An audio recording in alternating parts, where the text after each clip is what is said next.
thank you for coming along today. I'm going to be talking about, oops, sorry, just one second, full screen mode. So I'm going to be talking about, when the screen appears, can you see that, Chris? Yep. Yeah. Okay, I'm going to be talking about 6 post-lockdown marketing tactics today. So I'm going to get straight into it. So did you know that the UK economy had a 20.4% slowdown in April due to lockdown? The answer is probably yes, because that's all we're hearing at the moment on the news. So yeah, you know, obviously it goes without saying the economy has taken an absolute beating over the last few months.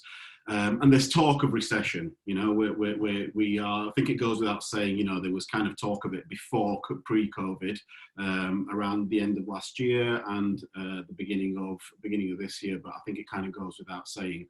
Now, there's broadly 3 types of recession.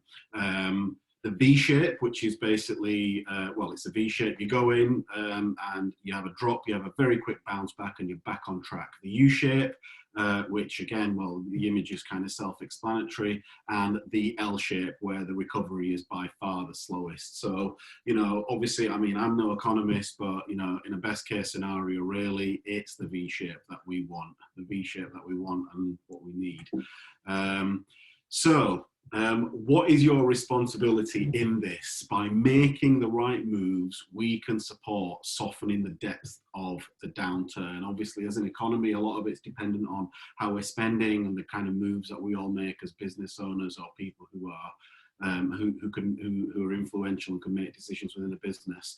And also reducing the duration of the recession by accelerating your business in the upturn once the economy wakes up. So the kind of things I'm going to be talking about today, it's kind of, you know, look at it from a point of view of, you know, the kind of things that you guys can do in terms of, you know, keeping your business going, not just surviving, but thriving and growing. And off the back of that, if everyone is doing the same thing, then obviously that's what's going to help us push in the right direction sooner rather than later. So today, the things we're going to go through are, number 1, ways to ensure you retain your existing client loyalty. Number 2, emphasizing your core values. Number 3, creating value-adding content to gain and retain clients. Number 4, productizing your service to differentiate yourself. Number 5, understanding your competition on the digital landscape. And number 6, reviewing and measuring your activity. And I've also got in there a cheeky little bonus tactic, which is number 7. All the best stuff happens in 7s. So I will be bringing in another little bonus tactic on top of that, which I'll talk about later. So a few important points, guys. The webinar itself is catered towards service-based SME owners or marketing personnel. It doesn't mean that if, you know, this criteria doesn't fit you, if you're in on the webinar today, thank you for coming along. Thank you to all of you for coming along. There will definitely be bits and pieces, but it's with this particular audience that I had in mind that I created these slides. The content's been focused around activity that you should be able to implement yourself. So basically, I'm not going to be talking about anything deep technical like SEO or pay-per-click or social advertising and stuff like that. That might be stuff you can do yourself, but this is all the kind of stuff, it's tactical stuff that hopefully will lay a bit more of a foundation around the things that you're doing, and then you can take it forward from there. So a little bit of information about Expand.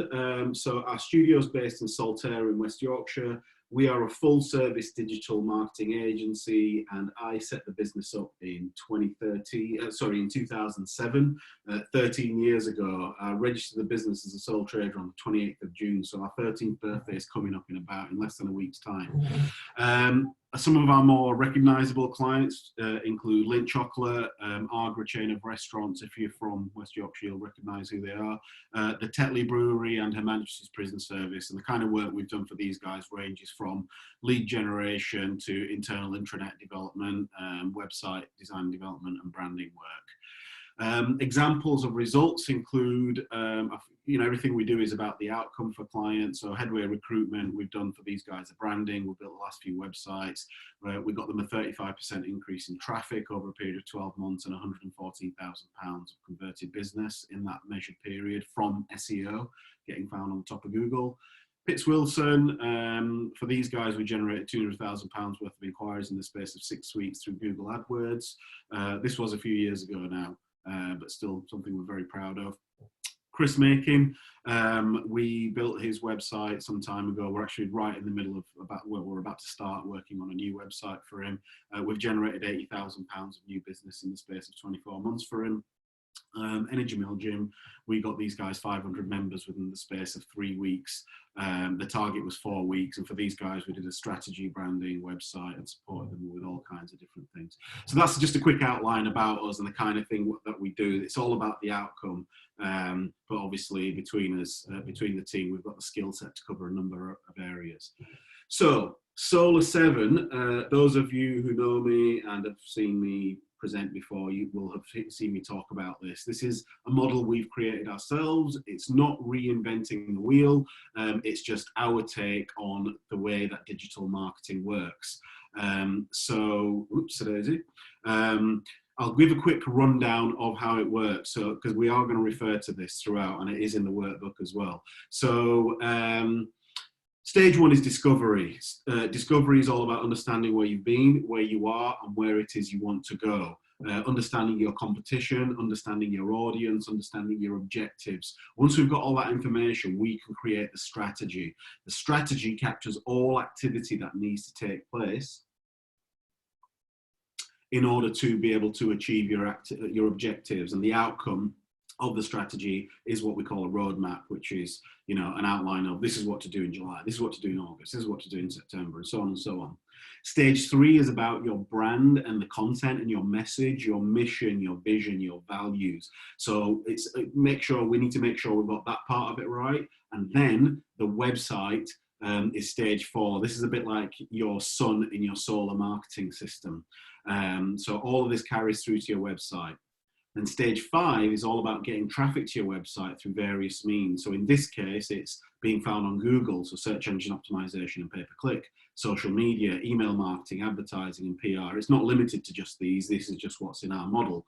And the idea is you drive traffic to the website, and obviously that's what then, you know, causes the user, your customer, to click on the buy button or fill in your inquiry form or do whatever you want them to do. And content is key to each one of these as well. I always give the example of social media. You could be posting all day, every day, but if you're not saying anything of any relevance, you're not going to get anywhere. So these are all stage 5, the planets that rotate around the sun. That is the website. Stage 6 is reviewing and measuring your activity, and stage 7 is return on investment. So that's Solar 7. So I'm going to take you back to the 17th of March 2020. We all probably can remember this week very clearly. So the 16th of March was a Monday. It was the evening, and Boris Johnson kind of half announced lockdown. He said, if you can work from home, work from home. I made the decision. We already had a set up to be able to work from home. And I said to the team, okay, right, you know, this is what we've been advised, so this is what we're going to do. So I went into the office the next day, and there's a picture of it, just looking a little bit unused, a little bit sad. I took this a couple of weeks ago, so this is about 2.5 months into lockdown, a little bit unloved and dusty, and the writing still on the wall from on the whiteboard. But I went into the office on the 17th of March just to pick up a few bits and pieces just to get over to the team, stuff that they needed. And what happened was I got a call from a client saying, look, this is happening. I foresee that there's going to be a lot of problems. I'm going to need to cancel my contract. And I thought, oh God, no, please don't. But I understood, because, you know, that fear was in all of us at that point. So I thought, okay, fair enough. This one person has done that.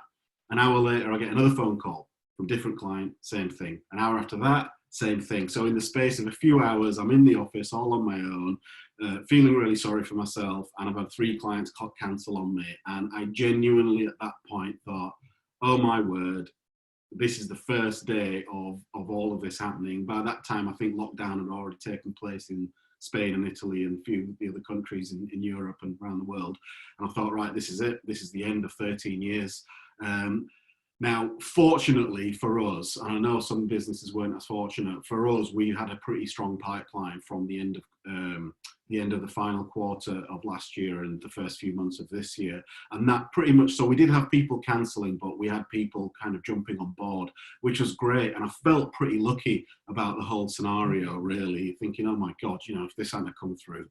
But the truth is, you know, in the words of Thomas Jefferson, I'm a great believer in luck, and I find the harder I work, the more of it I have. The truth is, if you're doing the right thing and you're consistently doing stuff and putting yourself out there, then luck has got nothing to do with it. It's about just getting yourselves out there. And I'm hoping that the kind of things I'm going to talk about today actually support that. It isn't about luck. It's about just doing the right kind of things, guys. And these are hopefully very actionable things that you can do yourselves. So, what do you need post-lockdown? What you need post-lockdown, you need a marketing strategy. So what does a marketing strategy consist of? It gives you, it provides long-term objectives. It outlines your competitive advantage. So it looks at where you are in relation to your competition and the kind of things that you're stronger at or need to be stronger at. It outlines the markets and the audiences to target. It outlines your brand position, where you sit in relation to your competition. And it provides a roadmap of what needs to happen and when. So that's the strategy. Today I'm talking about tactics, marketing tactics. What are marketing tactics? So these are the more granular activities that help you achieve your marketing strategy. It's the day-to-day activity and the things that you plan in the very near future that contribute to building your brand. So the reality is, you know, sometimes people say to me, oh, I never do any marketing, but they do because they're posting on social media. That's a marketing tactic. Now, you know, what you do need, tactics just don't stand alone on their own. They don't work very well. It's just all over the place. You need a strategy to tie it all together. You need to know what these things are and have the long-term vision of the things that you want to be able to achieve and build those into that. So these 6 post-lockdown marketing tactics that I'm going to talk about are all things that in some way, shape or form can be tied together. And if you're doing them in unison, I've only got, you know, up to 5 o'clock, so I won't be able to talk about, you know, absolutely everything to do with strategy and tactics. But by just tying these together, it will form the foundations or elements of what a marketing strategy is. So challenges you will face during a recession. This is based on research that I've done, but it's also very obvious as well. So people are going to become more price sensitive. You know, it's a scenario that I suppose most of us will remember the recession from 2008. Price sensitivity was very much a thing. Negotiation from prospects will be tougher. People need to get better value for money. They need to know that, you know, that they're taking the risk of spending the money. So whatever they're putting forward, they need to know they're going to get something out of it. Certain types of media will suffer significantly. So print media being one of them. You know, I was speaking to one of my contacts that produces a magazine the other day, and it's a free magazine, and they base their model around advertising. And these magazines now can't be put anywhere because that's just a perfect opportunity for germs to be transferred.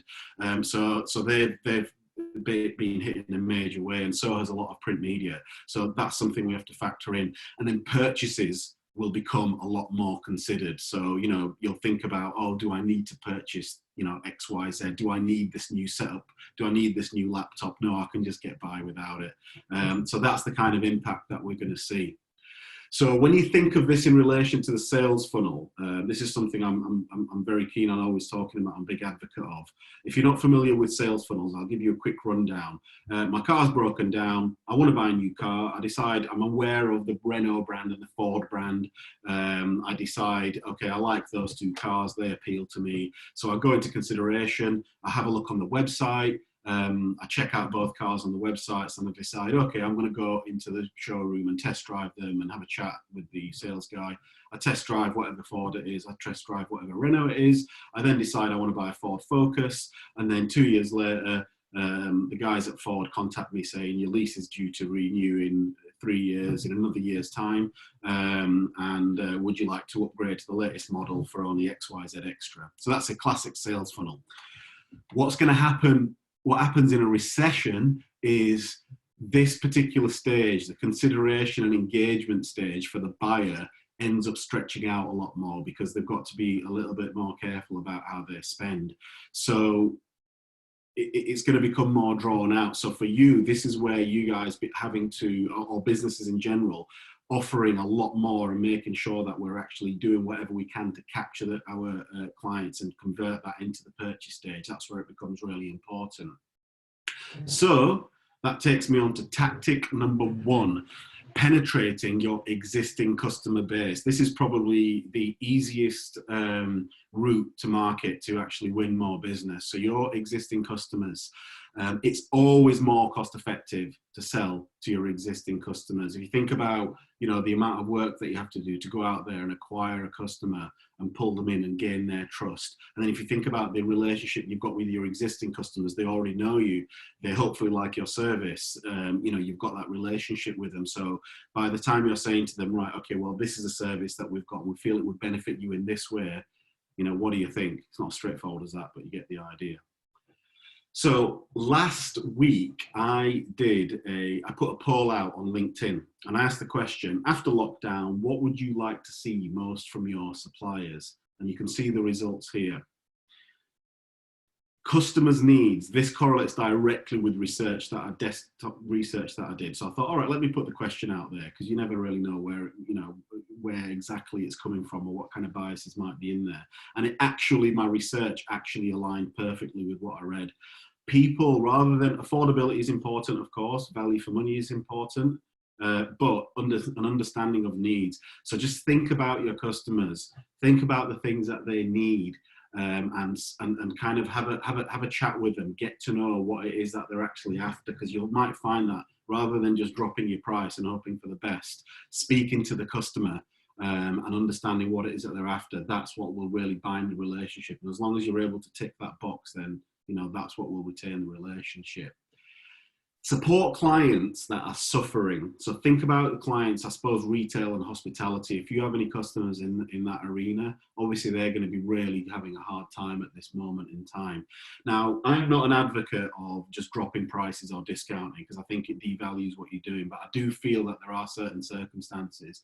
A particular client called me right at the beginning of lockdown. They're a dental practice. And he contacted me saying, the shop's shut, and the practice is shut, and effectively we have no income. Is there anything you can do to help us out? I completely understood where he was coming from, so what I did was I reduced the fees temporarily and said, look, while we're in lockdown, I'll reduce it to X, Y, Z.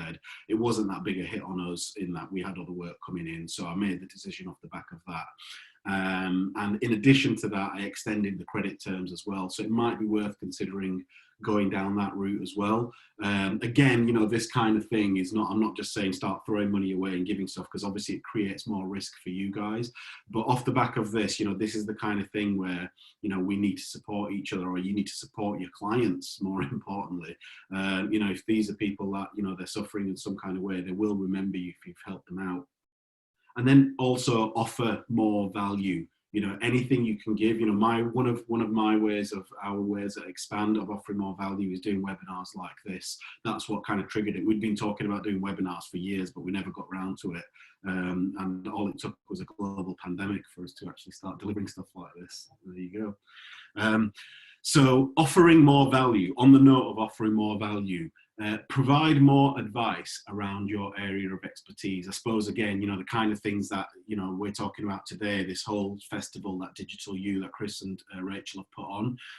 It's a great way for people to get your name out there, but also you're giving valuable information to people in a very difficult time. Provide additional services at a lower rate. So maybe if you've got a client that's working that has a package with you of some kind, if there is something and they're already an existing client, maybe consider just giving them a kind of a slight reduction. Again, I just want to highlight that I'm not saying drop your prices and that's that. These are the kind of little things that they will appreciate and value more in the kind of thing that you're doing. So it's worth considering. And maybe even throw in the occasional freebie. This will create customer delight. One of my, something I always remember is I bought a t-shirt from a shop in Bradford called Sug Sport. And I must have been about 12, 13, something like that. And they gave me a free alarm clock It was in the shape of a football. I don't even like football, but I was really happy that I got this I bought this t-shirt. I went there for a t-shirt, and I came out with an alarm clock as well. And it was a genuine moment of delight. I always remember that, and it was just unexpected. Now, you don't have to give football alarm clocks to your clients to make them happy. It could be just something really little that you're giving as a little bit of useful additional information or something in there. It's these kind of things that get the client loyalty and keep them loyal to you at a time when you never know when you're going to need their support. So just look after your existing client base. So that was tip number one. So a few tips associated with that. So list all your valuable existing clients and take the time to talk to them. You may not be able to do it with all of your clients. It's not something I've been able to do to get around all of them amongst all the madness, trying to keep the business running. I've been talking to as many people as possible, but physically write down a list of all these people and just schedule in when you're going to speak to them. It's more likely to happen. Ask them what they need and what's important to them. You might be surprised at what the answer is. And off the back of that, they'll appreciate you asking that as a question. Going back to what I was saying about, I'm not just saying, just throw your prices all over the place. Do a cash flow forecast.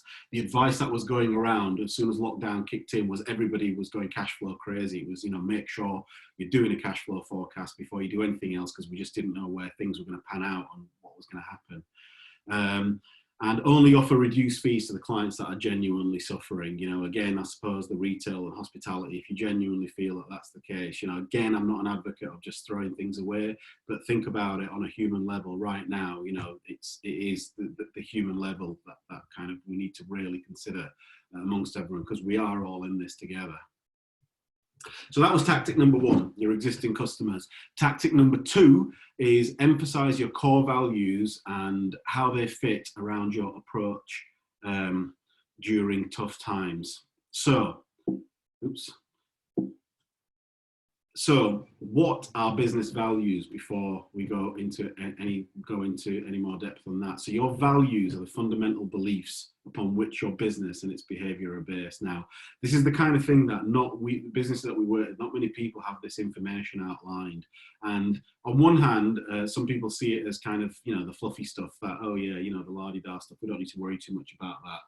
I do see that, but on the other hand, what I would say is it is absolutely fundamental to the success of it. It's really the thing that sits right at the core. So you have to do some real digging to really understand what that is. So I would really recommend understanding what that is about your business. So if you think back to Solar 7, I mentioned, your brand and your message. Your brand is more than just the physical mark, your physical logo. It's also your mission, your vision, your values. It's everything that captures. That's what it's all about. That's what makes the business really at the core of it. So I'm going to talk about Expand's values, and I'm going to outline, how I have shaped our values around the way things are coming and how I've communicated that to my team. So value number one is enjoy life and be friendly. Really, what I actually mean by that is don't be a dick. But I haven't put that in writing. Sorry if anyone was offended by my language, but I haven't put it in writing because I don't feel it's very professional, despite the fact that I've just said that in front of about 30 odd people. So yeah. Number two is push your creativity. And number three is challenge for positive results. They are the three core values that Expand. And it took quite a bit of soul searching, a bit of digging to really get to the bottom of these.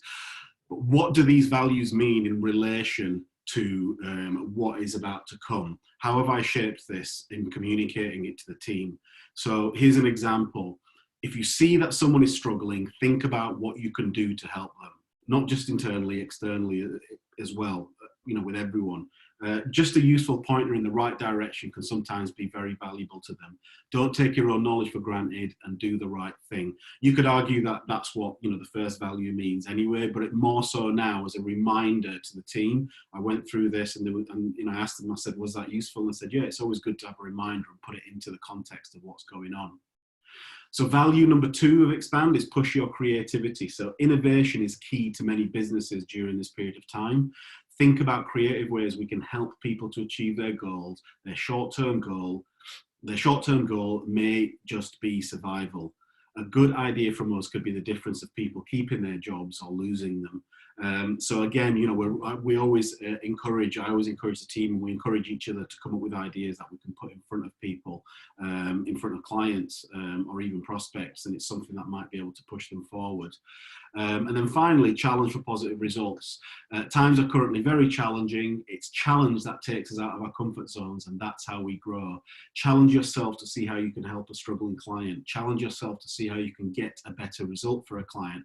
Our clients need our support more now than ever before. So again, I'm just outlining here how our values can be shaped to, we're not changing the values, we're just putting the angle on it of what it means right now, so that, you know, we're catering more for the needs of our client base, which connects very closely with, you know, the existing clients and listening to their needs from the first tactic that I mentioned. So in terms of tips associated with this, it could be argued that your values should naturally dictate the right kind of action anyway. You shouldn't really have to say values. It's a kind of an unspoken thing, really. That's why this is not really displayed over our website or anywhere like that. It's something I communicate internally, and you should see it in the way that as a business, you should see the business's values in the way they behave.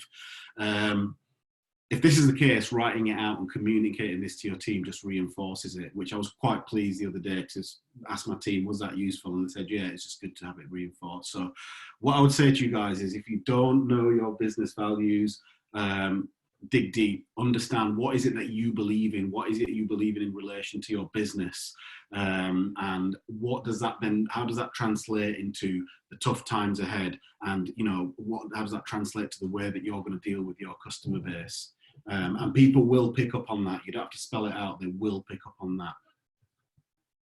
So tactic number 3, create value-adding content to gain and retain clients. So once again, content is at the heart of the Solar 7 model, like I was saying. So the kind of thing that you're actually saying to people. So if you remember, going back to the sales funnel, people are going to stay stuck in the consideration and engagement stage for a lot longer. It's the things that you're saying between these phases that's really going to, you know, get you memorable and make you stand out from your competition.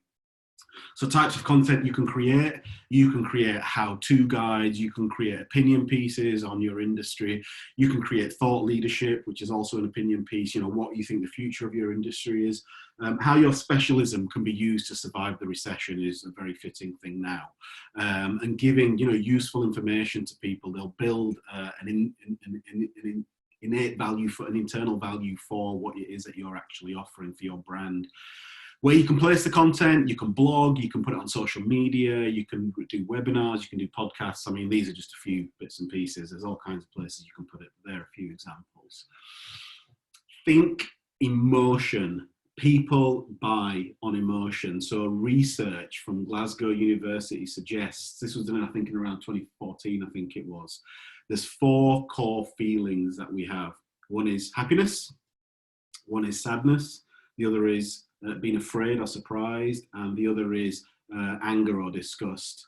Now, if you think of any kind of communication that you get, the powerful stuff, think about the media right now, how, what you know, all we're hearing about, well, not so much now, but in the first few months, it was all to do with, you know, the fear factor of everything. You know, whether it's true or not, that's up to you guys to decide, but it's obviously the fear factor that really draws you in on stuff. And it's these emotions, when you're tapping into certain emotions, that's where you're going to get a little bit more engagement from stuff. Now, I'm not saying start, you know, striking the fear of God into people with the stuff that you're saying, because I think it's wrong when people go too far with that kind of thing. But just think about the emotion, the pain point that people have got. So think about your target audience. So, for example, very, very, very broadly for us, our target audience is new start business owners, MDs of companies with under 100 staff, and marketing managers. I mean, to be honest, that's not exactly ours, but I'm just giving you an example. And you could break this down further. So it could be, you know, MDs of companies under 100 staff, and they're in this specific sector, in this geography, and the business has been going for this long. Create very specific detailed information around what your particular customer looks like. I haven't gone into it in too much detail because of the time that we've got available. But once you've built that audience persona, you'll get a feel for what is it that their pain point is. So here's an example. I'll give you a few examples of the way that you can shape content based on the emotion information that I just gave you. So if you're an accountancy practice, rather than writing a blog or a piece of content titled "Ways to Become More Tax Efficient," you might write "Ways to Become More Tax Efficient During Troubled Economic Times." The troubled economic times is obviously the big thing that's about to happen. It's on all our minds. So if you're focusing it around that, you're going to get more engagement on something like that. You're going to capture the attention. There's a lot of noise these days in terms of content and marketing and all that kind of stuff. So you've got to stand out. So something like this will get their attention. If you're a finance brokerage, rather than how to manage your cash flow better, it might be something like 5 cash flow mistakes you need to avoid. Now, there is actually evidence that suggests, this kind of a header, it's something that draws you in. I know I fall for it every single time because I think, oh God, am I making those mistakes? You're almost drawn into it's the fear element, isn't it? But again, like I say, as long as you're not taking the mick and really kind of trying to over milk it, it's absolutely fine. And then finally, if you're a marketing agency, rather than saying 6 marketing tactics to build your business, 6 post-lockdown marketing tactics is obviously our title, which is the reason that you guys are all here. And hopefully the information I'm giving you is relevant to our area of expertise and relevant to what's going on in the world at the moment. So that was a few examples of the kind of content, and hopefully, when you think about emotion, the kind of thing that you can put in there. Another way of getting thinking about content, is building trust through reviews. Content reviews from your customers is also good content because it's written by a third party and it's seen as credible. So get them to give you Google reviews or on LinkedIn recommendations or Yelp or Trustpilot or wherever you are. Just try to get everything focused in on the platform where your audience are. And that information, again, think about the sales funnel consideration when people are doing their due diligence on you, because they are going to be doing a little bit more homework during tough times. If other people are saying good things about you, that's just a little pebble that'll possibly tip them in the direction towards you. So tips associated with this: create a content schedule and plan 4 weeks ahead. So I'm talking specifically about, I suppose, social media here, but you can do that with blogging as well. So think about what you're actually going to create for the next 4 weeks and then plan it out. At the end of this, I'm going to ask you, if you're interested, to send me an email, and I've created a little resource pack that could be used as a bit of a guide. It's an Excel spreadsheet with numerous tabs and a content schedule. A basic content schedule is one of these things, so you can use that. Use Quora.com or AnswerThePublic.com for ideas. So if you go into either of these websites and you type in a term, it will AnswerThePublic.com, for example. If you type in, I don't know, what is tax planning or tax planning, it will pull out every single word associated with every single question that it seems to be popular associated with tax planning. So if you're involved in tax planning or accountancy or in that arena, it'll give you ideas of the kind of content that you can actually write based on what people are actually asking, and that will also pick up the most current things as well, with whatever's going on in the tax world or in the global economy and so on and so on. Be consistent. There's nothing worse than reading a blog that was written 3 years ago. You see this massive splurge of blogs, and then it just disappears and falls off a cliff. I'm a little bit guilty of that as well, but obviously when you get busy, it's a thing that happens. But try your hardest to remain consistent, and that's, again, the kind of thing people are going to check out. If it's something that's very present, it will support you in winning that client over. And I mentioned reviews. Ask for a review at the point your client is happy with the service you've delivered. The number of times I've heard people say, oh, I've asked for a Google review or a LinkedIn recommendation. They say they'll do it, but they never do. It's because we're all busy and we don't have time. We're always more than happy to help people out when they've done a good job. But make sure you're asking your customer at the point that you've delivered the service and they're really happy. Catch them, strike while the iron's hot. Okay, so tactic number 4. Productizing your service to differentiate yourself. So this is something, what is productization? A productized service simplifies and focuses your business's marketing operations into a model that is more predictable, process focused, and easier to sell. I'll give you an example of productization in a second. So the benefits of productization, it helps differentiate you against the competition. So if you've created some kind of productized model and it's different to everybody else, then you're going to stand out. It demonstrates visual expertise. I was introduced to visual expertise by my business coach, a chap called Andrew Hartley, amazing guy. I've worked with him for years, and he introduced the concept of it, and it was something that's ultimately what led us towards getting involved in this. And it makes your service easier to understand. So, you know, Solar 7 is us productizing our service. Like I say, I'm not reinventing the wheel. Anyone who understands marketing or anyone in the marketing sphere will, you know, this isn't news to them. This is catered more for people who don't necessarily, it's not their area of expertise. And it's helped us immensely. It really has in terms of just positioning ourselves and creating a model there. So another way of productizing could be to create packages. So I'm just stuck with the accountancy practice example throughout a lot of this. So as an accountancy practice, you might do sole trader accounts, limited company accounts, management accounts. All right, so they're all the features of what it is that you actually do. But you know, I don't know about you guys, but I'm sorry if there's any accountants in the webinar, but it's not the most interesting thing in the world to me. My wife's an accountant. I find it boring as hell because marketing's ace and accountancy isn't. But yeah, so you know, something like this. Yes, these are the features of what happens. But if you were to productize it, say for someone who isn't geared towards the technicalities of it, maybe consider turning it in, giving it a name like the business starter package for new start businesses or one-person businesses, business growth for limited companies looking to grow, the business accelerator package for businesses that need regular dedicated support. These are not particularly creative examples that I came up with. They're just examples that you know, probably quite cliche really.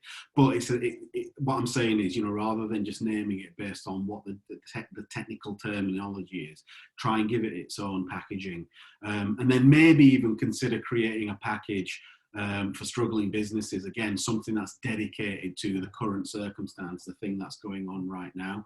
Again, if it speaks directly to them in relation to what their pain point is, then you're more likely to get their attention and draw them in.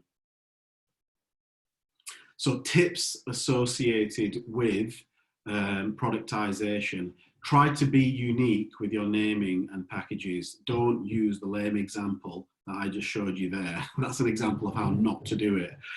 It takes time to come up with, you know, a good package name. And you know, it took a lot of time for us to come up with Solar 7. Highlight the outcome if you are creating a model. It's the outcome that people buy. It's not the features, it's the benefits. They want to know what the end result is. You know, just the process is just, you know, by the by really. But obviously you want to highlight elements of that. They want to know what that big outcome at the end is. Give the model a name, make it relate to something we recognize in the real world. The way our model Solar 7 happened was, it was actually, a lot of it was by accident. It happened over a number of years, a lot of frustration of me trying to sketch out and show the way it all works, because there's a lot of moving parts to it. And, you know, to people who, you know, if it's not really their thing, they're not going to fully understand it. I was trying to create a way that was easy to understand. I stumbled across a bit of a format. And when I created it, I showed it to the team on a Monday morning, and a web developer said, oh, it looks like a solar system. And that's how it became Solar 7. And we made it more solar system-ish. And because we've connected it by accident to the real world, it just makes it that much more understandable. And like I said, creating a model, it may not happen overnight. You know, just keep at it, guys. If it is something that is of interest, we've really felt the benefit of it, and I really am an advocate of it. You know, you can't apply it to all businesses. It is something that's, you know, it is something that is a case-by-case basis. But again, for a lot of service businesses where the thing is not a 100% tangible that you're doing, this is where it applies very well. So, okay. Tactic number 5. How are we doing on time? Okay. Tactic number 5, understanding your competition in the digital landscape. So this is a very practical thing that you can do straight away. So the question is, how often do you assess your competition? Is it once a month? every 6 months, once a year. Never, please say never. Please don't say never, should I say. So step by step, again, this is a resource that I'm going to give you in the resource pack. List 3 of your competitors. List 3 of your benchmark companies in your sector. So basically companies that offer the same service as you that you don't compete with. So again, sticking with the accountancy practice example, you know, maybe 3 benchmark companies of a similar size in London, and you think you really like what they're doing. Just list them, have a look at what it is that they're doing. Search all these companies on social media. Have a look at what they're doing on LinkedIn, Facebook, Instagram, Twitter, Pinterest, YouTube. Have a close look at all these things that they're doing. And then for each one, jot down, again, I'm going to give you a sample just for one social media platform in this resource pack. Have a look at how many followers each one's got. Or likes. Have a look at how many posts they're putting out per day, how many shares they're getting per day, what kind of comments and replies they're getting, and what kind of hashtags they're using. You're just taking a snapshot. Imagine it like a balance sheet of whatever's going on at that exact moment in time of who's doing what. And you'll probably be amazed at the amount of information that you'll actually be able to pull from that, and inspiration you'll be able to draw for the kind of stuff you could be doing. And then off the back of that, create a content schedule based on what you've learned from your competition or benchmarks. Again, I'll give you a basic outline of what a content schedule looks like. It's very simple. You know, the date, the kind of thing you're going to put on, the kind of picture you're going to put on. That's all a content schedule is. It isn't rocket science. So again, this is in the pack if it's something that everybody wants. Create the content schedule, and if you're doing that and you're doing it every 4 weeks or regularly, you're putting information out there regularly and you're making yourself visible during a very difficult time. So tactic number 6, reviewing and measuring your marketing activity. So stage 6 in the Solar 7 model is review and measure. Really, really, really, really important and massively overlooked in a major way. Really frustrating for me, this one is, because there's activity that loads of people do and they're shooting left, right and centre. Chris, I can see you're nodding. Yeah, you obviously feel that as well. It's something that it's massively underrated. It really needs to be done a lot more. Peter Drucker, this man was the bane of my life at university. I've never met him, but I hated him. Why? Because I had to memorize so much stuff. I was in my late teens, 20s. I was young, I was stupid, because now he's an absolute legend. I live by what this guy has said here. You can't manage what you can't measure. And yeah, you know, and it's so true. If you're not measuring it, how do you know what's working? How do you know if it is working, if it isn't working? So make sure you measure, guys. If you're not tracking what's going on and writing it down, you need to start immediately, really quickly. Get it in a spreadsheet, write it down, and just keep an eye on everything that's happening. You might say, oh, I've got an idea in my head, I know what's going on. Get it written down. You might be surprised at some of the patterns that you see. So the kind of things that you want to be tracking, the number of inquiries that you're getting in on a daily, weekly, monthly, whatever basis, however your business model works, get that written down. The number of proposals or quotes that you're getting out in that same time period. The total value of quotes or proposals that are being sent out in that same time period. And the number of sales that you're pulling in, and the value of the sales and the total value that you're actually pulling in as well. So all of this information, it shows it's kind of a bit of a pipeline before they actually jump on board and become a conversion. Again, you know, from the point that think about the sales funnel, from consideration to engagement to sale, everything we're talking about is the consideration engagement stage, and these are all the things that are happening between there. So this is what will allow you to calculate your conversion rate. So how to calculate your conversion rate. So take the total amount of business converted, let's say in May, however much business you converted in May, how much you quoted for in total in May, multiply it by 100, and you've got yourself a conversion rate. So let's have a look at it as an example. So let's say May, you sent out 10 quotes and they totaled 25,500. And out of those quotes, you converted 15,000 in the business in that particular month. It doesn't matter if you invoice it that month or not. If you converted it in a business and it lasts for the next 6 months or whatever, count it in that month because you converted it in that month. So the way you calculate that is get your conversion rate the amount of business converted, so the 15,000, divide it by the total amount that you quoted out for in that month, 25,500, multiply it by 100, and you've got yourself a conversion rate of 58.8%. Is that good? Who knows? It depends on what, in relation to your business, what your business needs in order to survive. That's a much deeper thing and goes into the world of boring accountancy. Not my thing. Speak to an accountant. So yeah, that's the conversion rate. So that's something, again, I would urge you, if you're not calculating that and getting it written down on a monthly basis, weekly basis, whatever time frame it is, start doing that. You also need to track your source of inquiry. It's in big letters with an exclamation mark, because for me, again, this is a massive pain point. To this day, I had a meeting last week. To this day, people are still not tracking their source of inquiry. Get it in, if you've got a CRM, if you don't have a CRM, if you have a spreadsheet, every inquiry that comes in, ask them where they heard about you and write it down. And then log it all up on a monthly basis, on a bi-monthly basis, every 6 months, whatever. You might be surprised at what's coming from where, and allocate the actual converted cost against each source, you know, whether it's word of mouth or by being found online or via social media or whatever. That'll allow you to put more resource into the direction of places where it's working. And then also Google Analytics. Google Analytics is a piece of code you can put on your website, and then you can go in and you can see how many people are visiting your website, when they're visiting it, what the most popular page is, how people are leaving. It's amazing. There's so much information in there. I'm not going to go into much more detail on this because it's a webinar in itself, but Google Analytics can tell you so much. It can give so much information and so much insight into what's happening, what should be happening, and what could be happening.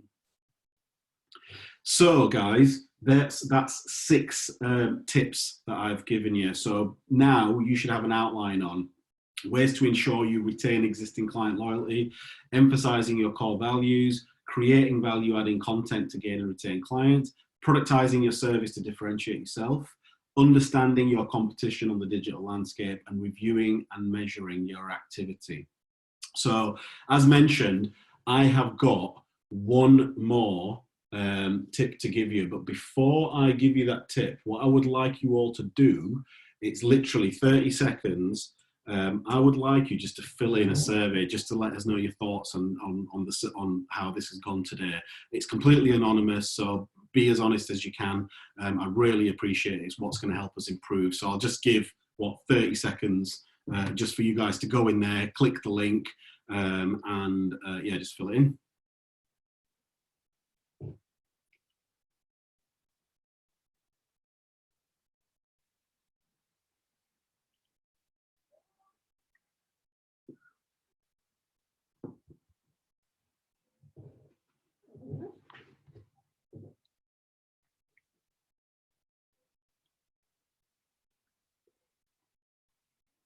Thanks, Chris. Yeah, if you could give us a done when you've when in the chat, that'll be great.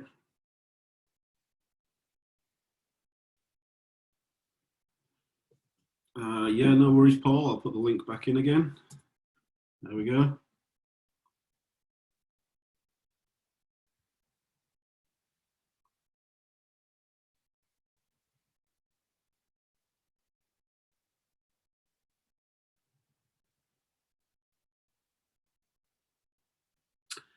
There's no link.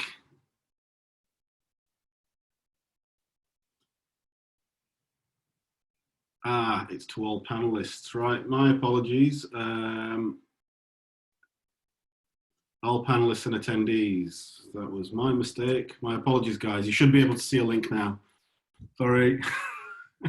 I didn't notice it either. I just thought you'd sending it to me. I thought Chris is the only one who cares. Yeah, just me. Great idea though, Jag. Just to grab them while they're here. With no excuse. Yeah, that's it. Everybody, you better be nice. Yeah. No, be honest, guys. Be honest, please. I really found that valuable, Jag, by the way. It was cool.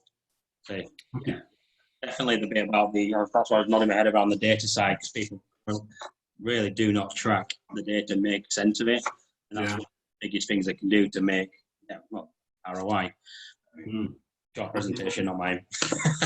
So, yeah, and with the data, people are sat on this gold mine of information, and just sometimes tweaking it and manipulating it ever so slightly, it can just give such a strong outcome.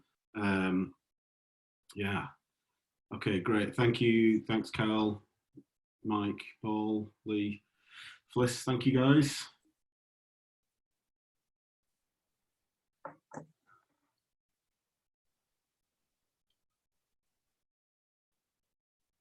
Brilliant. Thank you, guys. Okay, so brilliant. Okay, so I'll carry on. So if you haven't done it yet, yeah, please do. The link will be there. Right. Okay. So the final bonus tactic: CSR, corporate social responsibility. Give to a good cause, a charity or a social enterprise. Raise awareness for them. Do some pro bono work. Again, obviously it goes without saying, give something to a good cause for a good cause. It's an important thing. But, from a PR perspective, it's a great thing. Associate yourself with sort of charity that you actually believe in. And again, when people are in the consideration and engagement stage, if you're doing something good and they see that, the kind of values that you share, if they're the same, if they're the same as what, the prospect has, then, it's just going to be another little thing that's going to support you in winning business. So a project we've recently worked on was a company called Lost Polos Lockdown. We did this in collaboration with Simon. I know you're here, Simon Brandboy, Simon Glenn. And we worked on it, and these guys do a home roasted Spanish style chicken. It's a client of ours that has a wood fire oven in his garden. And he decided that he wanted to make some, home roasted Spanish style chicken and give them to the NHS services on once a week and just deliver them. And he was going to scale it up and turn it into a sort of pay as you feel social enterprise, but he got busy with his day job and a few of the challenges in there. But we did this as a pro bono project for him, and it's something that we're very proud of, because off the back of that, it's put a label on this thing that he's doing for the emergency services. And we all know how important the emergency services are right now. They're the heroes that are getting us through this. So yeah, just do something good, do something good, and don't be afraid to tell the world about it. It's something that you're adding to your brand, and you're doing a good thing. So guys, the resource pack. The resource pack I'm going to send you, it's an Excel spreadsheet, and it's got a social media assessment template on there. It just gives an outline of the kind of fields you want to be filling in. A social media content plan. Again, there's so many variants of this kind of thing. This is something that's just a basic outline. An inquiries dashboard template. This one you might find useful. It's something that, we use it ourselves. This is kind of a basic version of, I've stripped it out and taken a lot of the other fluffy elements that you guys wouldn't want to look at. But, all the information I gave you about, looking at your conversion rates and stuff. And then a conversion tracker spreadsheet, which, we track our average conversion rate over the last rolling 3-month period. So if this is something you want, guys, email me at jag@expandmarketing.co.uk. That's spelled with an X, there's no E at the beginning, and just put the subject header as post-lockdown resources, so I don't miss it. And then if you email it over, I'll reply to you and send it over to you. And hopefully it's a bit of a useful resource for you to use in just, getting yourself through tough times. And that's me, guys. So yeah, it'd be great to connect with you. This is my LinkedIn QR code. You can search me on LinkedIn. If you like what you've heard today, please, leave me a LinkedIn recommendation or a Google review, or both if you're feeling really generous. Yeah, that would be brilliant. So thank you, guys. Any questions? Yeah, I suppose we've got time. Probably got 3 minutes. So we could probably 1, 2, maybe 3 questions at a push. So whoever's quick, you can drop your questions in the chat and we'll go from there. Go. I think everyone's his fingers first. Yeah, everyone's asleep. It's Monday afternoon. Well, not though. They've all filled in the survey. Yeah, that is true. Thank you, guys. I really enjoyed that, Jack. Brilliant. So a quick question, then we'll kind of formulate their ideas. Are there any, you mentioned about the tracking key metrics? I know you said spreadsheet. Do you recommend any way you can kind of get started, or any tools or tips, or how would you get going with that if you're sat there thinking, well, that's good, but tracking key metrics. Well, again, I suppose really it is I mean, there are so many metrics you can track. There are so many things. I mean, this is just the top of the tip of the iceberg, really. Like I say, it just comes down to, you know, hopefully, you know, the spreadsheet is a tool that I provided. It's nothing out of this world that, you know, if people want it, it's just keeping some form of way of keeping all of that together. I actually use our CRM is Pipedrive, which is a little bit like Trello, and it's great because in my pipeline, it allows me to see, you know, when a lead comes in, and then I've created the field for, have I made contact with them? Have I arranged a meeting? Have I defined their needs? Have I sent a proposal? Have I chased it up? And it kind of, it's got a thing where it sets to rot after a period of time. In other words, it goes red if I've not done anything with it in a period of time. So it's really visual and it's in front of me. So that's a piece of software I pay for, but I think there is a free version or a trial version. Something like that is really good. So it's that could be a useful tool. Thank you. Cool. Cheers for that, Jag. Cool. Yep. The signs are rolling now. So one in the Q&A thing, I don't know if you can say that, Jag, which says, anonymous person, can you give an example of how to present these results to managers, stroke directors on a monthly basis, and perhaps in terms of a template? How to present, sorry, which results are we talking about? It doesn't say. I'm guessing it'll be your key performance indicator stuff at the end of the month to MDs and.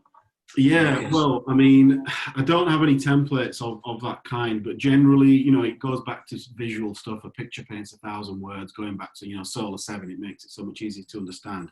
So get your Excel game on. You know, if you can throw some, put some charts in there, some, you know, pie charts, that kind of thing, and demonstrate. A really good thing to do is demonstrate the kind of the percentage change or the difference in what's happened. So at least that way you're getting a realistic, it's very visual. If people can't be bothered to read a sheet of A4 or whatever, put a visual in front of them.